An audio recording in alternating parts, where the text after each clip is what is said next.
Hello दोस्तों और सभी मेरे प्यारे बच्चों, आप सभी को स्वतंत्रता दिवस की हार्दिक हार्दिक शुभकामनाएं। कहते हैं जमी पर घर बनाया है जन्नत में रहते हैं, जमी पर घर बनाया है जन्नत में रहते हैं, बड़ी खुशनसीबी है कि हम सब भारत में रहते हैं। तो आप सभी को पुनः जो है स्वतंत्रता दिवस की हार्दिक हार्दिक शुभकामनाएं। तो जैसे बच्चों की स्वागत है आपका अपने चैनल पीएस लेक्चर के अंदर। और ये जो चैनल है ये आपको केमिस्ट्री और बायोलॉजी के बारे में क्लास देता है 11th 12th के लिए। तो यहाँ पर बच्चों जैसे लास्ट क्लास में हमने देखा था लेक्चर नंबर फर्स्ट के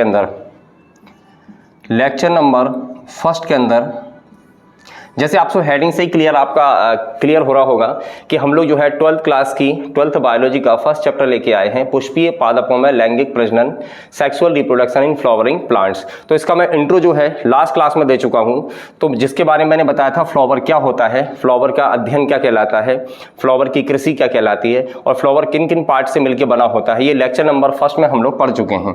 तो लेक्चर नंबर सेकंड के अंदर अब मैं यहाँ विथ डायग्राम के साथ इस फ्लावर को लेके आया हूँ, जिसमें हम देखेंगे फ्लावर के सारे पार्ट्स, किस पार्ट्स का क्या काम होता है, कितने भागों में ये बटा होता है, तो ये सब देखने वाले हैं। तो शुरुआत करते हैं बच्चों पुष्प के बारे में। तो जैसे पिछली क्लास के अंदर हम लोग समझ चुके थे कि पुष्प का जो अध्ययन है, पुष्प का अध्ययन कहलाता है एंथोलॉजी।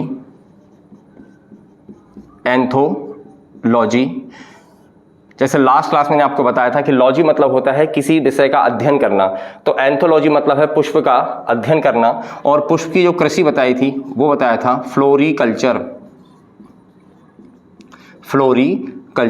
तो बच्चों ये सब हम जो है पिछली क्लास के अंदर देख चुके हैं। तो आज हम स्पेशली फ्लावर का डायग्राम के साथ में इसके सभी अंगों के बारे में देखेंगे और हम ये देखेंगे कि कौन सा अंग किन किन भाग से मिलकर बना होता है, किस किस का क्या काम होता है।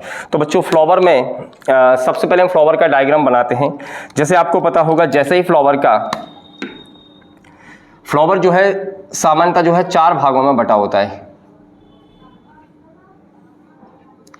पहला होता है बाह्य दल पुंज,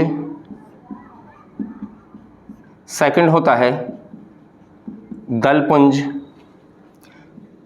थर्ड होता है हमारा पुमंग और फोर्थ होता है हमारा जायांग। मतलब हम कह सकते हैं कि पुष्प के 4 भाग हैं। पहला है बाह्य दल पुंज, इंग्लिश में बोले तो कैलेक्स, दल पुंज कोरोला, पुमंग एंड्रोसियम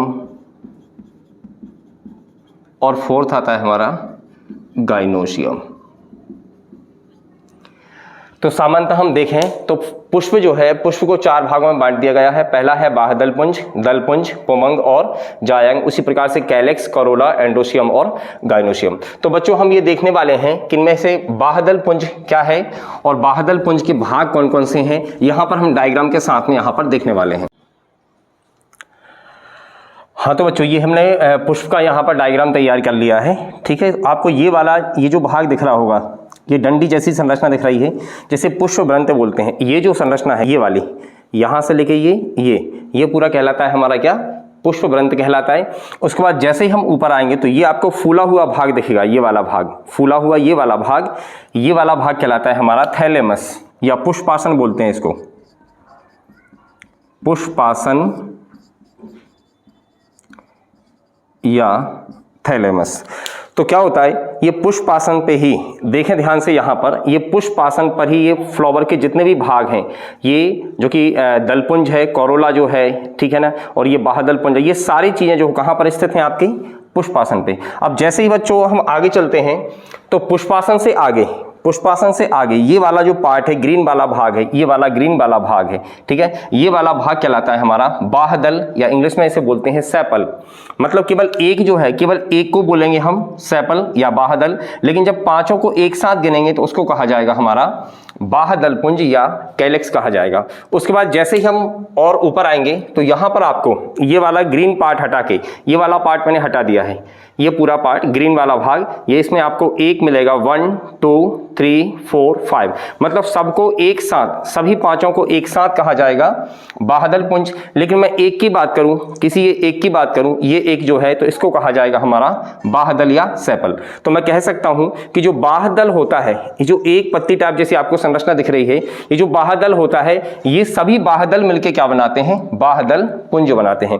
दैट मीन्स मैं कह सकता हूं कि sepal is unit of calyx. इसके बाद बच्चों जैसे ही हम आगे चलेंगे, इसके बाद ऊपर आएंगे। अच्छा, इसका स्पेशली काम क्या होता है, तो इसका स्पेशली काम ये होता है, जैसे ये देखो यहां पर मैं एक इसको, ये जो फ्लावर ये ओपन नहीं हुआ है तो देखा ये बाह्यदल जो है इसको, ये सभी भागों को कवर करके रखा हुआ है, मतलब इनको प्रोटेक्शन देने का काम किसका है, इसका है। अब जैसे ये ओपन हो जाता है, तो फूल हमारा ये खिल जाता है। अब जैसे ये फ्लावर ओपन हो गया है तो अब आपको ये रंगीन वाला भाग दिख रहा है, ये रंगीन जो है कलरफुल पार्ट दिख रहा है, ये कलरफुल पार्ट हमारा कहलाता है क्या, दल कहलाता है। मतलब एक को निकालूं मैं, ये एक को निकाल दे रहा हूं, ये एक को निकालूंगा, ये एक जो है हमारा क्या है, दल है। इस प्रकार से हम देखेंगे, इसमें 5 मिलेंगे, 1 2 ये 3 ये 4 ये 5, 1 2 3 4 5, तो इन पांचों को एक साथ कहा जाएगा क्या, दलपुंज कहा जाएगा, कोरोला कहा जाएगा। मतलब हम कह सकते हैं कि कोरोला की, दलपुंज की इकाई क्या होगी, दल होगी, या मतलब पेटल मिलके क्या बनाएंगे, हमारा कोरोला बनाएंगे। इसी प्रकार से बच्चों अब यहां पर अपन को, ये बहुत छोटा है, ये वहां कैमरे में क्लियर नहीं आएगा, ठीक है ना, तो यहीं पर आपको ये फीमेल पार्ट ये दिख रहा है, ये फीमेल पार्ट, ये वाला भाग, ये पूरा यहां से लेके यहां तक ये पूरा फीमेल पार्ट है, मतलब कि मादा भाग है, मादा जनन अंग है। अब मादा जनन अंग इसको जो है 3 भागों में बांट लेते हैं हम। पहला ऊपर वाला जो टिप होता है, ऊपर वाला भाग होता है, उसे कहा जाता है वर्तिकाग्र, या इंग्लिश में कहें तो स्टिग्मा। उसी प्रकार से ये जो है, ये संरचना आपको बीच वाली संरचना, यहां से यहां तक की संरचना दिख रही है, लंबी संरचना जो दिख रही है ना, उसे कहा जाएगा वर्तिका, इंग्लिश में कहें तो स्टाइल। उसके बाद ये फूला हुआ भाग जो है ये कहलाता है हमारा अंडाशय या ओवरी। आगे चल के बच्चों जब निषेचन क्रिया आगे हो जाती है तो ये अंडाशय, ये जो अंडाशय है यही आपका फल बनाता है। मतलब कि हम कह सकते हैं कि अंडाशय से फल का निर्माण होता है। आगे बीज का निर्माण इसके अंदर जो बीजांड होता है उससे होता है, आगे हम देखेंगे। तो इसी प्रकार से बच्चों अब ये तो फीमेल पार्ट हो गया, मादा जनन अंग हो गया, ठीक है ना। अच्छा, इन तीनों को एक साथ वर्तिकाग्र, वर्तिका और अंडाशय, इसको एक साथ कहा जाता है स्त्री केसर, पिस्टिल या कार्पल भी कहा जाता है। तो ये किसी एक को कहा जाएगा बच्चों। जैसे ये एक की बात करूं तो मैं एक को कहूंगा, केवल ये एक जो निकाल के कहूंगा, मतलब जिसमें वर्तिकाग्र, वर्तिका और अंडाशय शामिल होगा। जब किसी एक की बात करूंगा तो उसे कहा जाएगा स्त्री केसर, लेकिन जब बहुत सारे स्त्री केसर मिल जाएंगे तो उसे कहा जाएगा जायांग। तो कहने का मतलब ये है बच्चों कि जो स्त्री केसर होती है जायांग की इकाई होती है। तो ये हमारा मादा जनन भाग हो गया। अब आते हैं हम नर पे। तो नर में यहां पर आपको ये संरचना दिख रही होगी, यहां पर फूला हुआ भाग दिख रहा है और ये डंडी जैसी संरचना दिख रही है। फूला हुआ भाग को कहा जाता है परागकोश, यहां पर कहें इंग्लिश में तो एंथर, और ये डंडी जैसी संरचना दिख रही है आपको ये वाली, इसे कहा जाता है पुतंतु, डंठल या फिलामेंट। तो ये दोनों मिलके, मतलब कि एंथर और फिलामेंट, एंथर ये वाला फूला हुआ भाग और फिलामेंट कौन सा है, ये डंडी जैसी संरचना है, ये मिलके ही बनाते हैं हमारा क्या, पुंकेसर, ठीक है ना। और बहुत सारे पुंकेसर जब आपस में मिल जाते हैं बच्चों तो ये बनाते हैं पुमंग, जो कि मैं पिछली क्लास में बहुत अच्छे से बता चुका हूं। इंग्लिश में बोले तो एंड्रोसियम, एंड्रोसियम मतलब कि मेल पार्ट। अब इसका आप स्क्रीनशॉट लें, इसके बाद कंटिन्यू करते हैं। इसको हम सही तरीके से पुमंग को देखते हैं अब आगे, और उसके बाद देखते हैं कि जायंग वाले भाग को।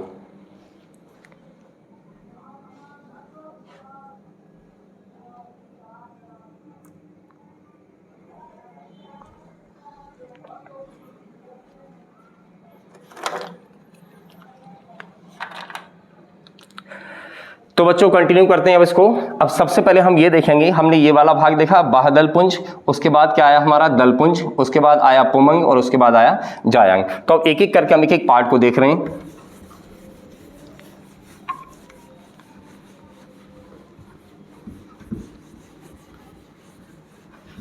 सबसे पहले हम बात करते हैं यहां पर फीमेल पार्ट की। तो अभी हमने जैसे डायग्राम में देखा हुआ था ये हमारा 3 भागों में बटा होता है। ये ऊपर वाला भाग जिसे अभी हमने जस्ट कहा था स्टिग्मा, वर्तिकाग्र, ये यहां से यहां तक की पूरी संरचना, स्टाइल, वर्तिका, और यहां पर ये वाला भाग फूला हुआ भाग है, ये है हमारा ओवरी, जिसे कहा जाएगा अंडाशय। तो ये तीनों संरचना मिलके, जस्ट अभी कहा था कि तीनों भाग मिलके, इनको हम एक नाम देते हैं बच्चों, स्त्री केसर, स्त्री केसर, या इंग्लिश में बोले तो पिस्टिल या कार्पल। तो अब होता क्या है बच्चों, इसका भी क्या होता है कि यहां पर, अब इससे फीमेल वाले पार्ट का काम यह है कि जैसे हमें पता है कि जो नर भाग होता है, ये नर भाग होगा, तो नर भाग के अंदर यहां पर बनेगा परागकण। आगे हम देखेंगे कहां बनता है, कैसे बनता है, वो सब पढ़ेंगे हम। परागकण मतलब कि पॉलन ग्रेन। तो ये पॉलन ग्रेन यहां से निकल के जब यहां पर आते हैं, तो पॉलन ग्रेन का यहां से यहां तक आना, ये तो कहलाता है परागण, जिसे बोलते हैं हम पॉलिनेशन। और जब ये परागकण यहां पर आ जाते हैं, तो परागकण अब यहां से आते हुए फिर सीधा अंदर आएंगे, और यहां पर आएंगे किसके अंदर, ओव्यूल के अंदर। इसके अंदर आपको मिलेगा ओव्यूल, जिसे हम बोलेंगे बीजांड। तो ये वाला भाग आपको दिख रहा है, इसे बोलेंगे हम बीजांड या ओव्यूल। तो अब होता क्या है कि जब ये परागकण यहां से यहां आएंगे, तो बीजांड के अंदर यहां पर आके उनकी निषेचन क्रिया होगी। मतलब यहां पर ये नर भाग कहलाएगा और ये कहलाएगा मादा भाग। तो ये नर युग्मक यहां से आएगा और मादा युग्मक हमें कहां मिलेगा, बीजांड के अंदर। तो मादा युग्मक और नर युग्मक दोनों मिलकर यहां पर निषेचन करेंगे, तब जाके हमारी निषेचन क्रिया कंप्लीट होती है। तो हम कह सकते हैं बच्चों कि फीमेल वाला जो पार्ट है हमारा 3 भाग से बना है, स्टिग्मा, स्टाइल और ओवरी। तो ओवरी ये भविष्य में निषेचन के बाद ये ओवरी आपका फल का निर्माण करेगी, मतलब ये बनाएगी, फल बनाएगी, फ्रूट बनाएगी। और इसके अंदर ये जो बीजांड है, ओव्यूल जो है, ये बनाता है आपका सीड बनाता है, मतलब कि बीज बनाता है।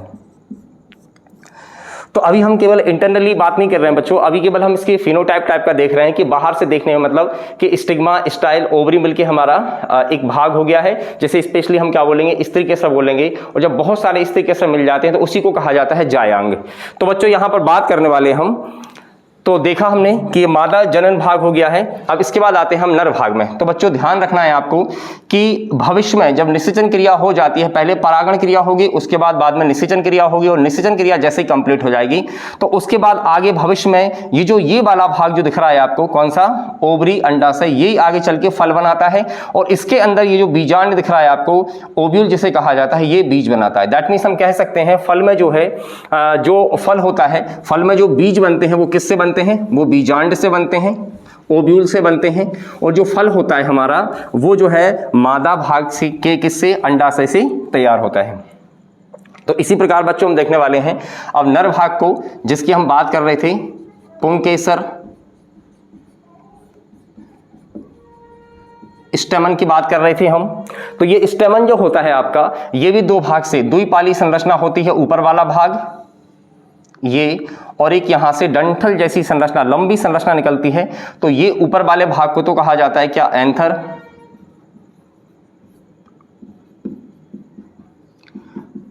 परागकोश, और इसे कहा जाएगा हमारा पुतंतु या डंठल भी कह सकते हैं, और इंग्लिश में कहें तो फिलामेंट। तो बच्चों होता क्या है कि ये 2 भाग हो गए इसके, कि पुंकेसर जो स्टेमन है, एक को कहेंगे स्टेमन।